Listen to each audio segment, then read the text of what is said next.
And this was a game where you mentioned they didn't have Debo, they didn't have Trent Williams. They also didn't have a running game.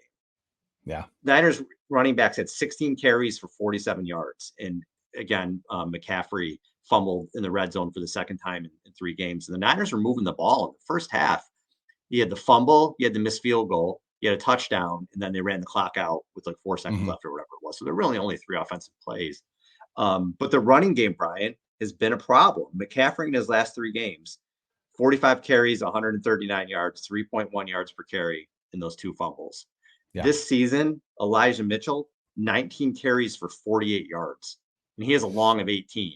So his other 18 carries, he has 30 yards and a 21.1% rushing success rate. Mitchell's been terrible, and I know a lot of that's the offensive line hasn't been great either.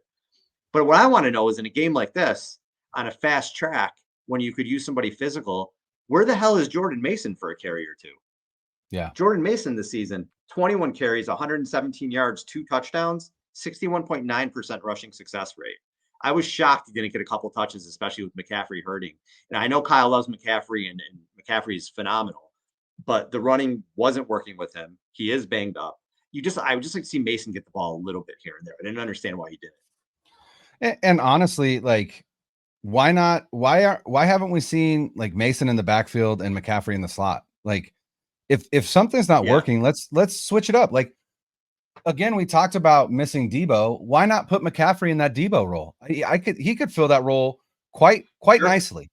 And then, like I said, put Mason in the backfield. And like you said, Kyle's stubborn. You know, he said somebody asked him about Mitchell over Mason, or if CMC can't go, you know, who would start? And basically he was like, well, Mitchell would start because he's proved a lot to us. And I'm like, I mean, I get that. I understand. But at the same time, he hasn't proved anything this year. And we're playing this year. We're not playing last year. Yeah. He doesn't look like the same guy that you had in 2021. Those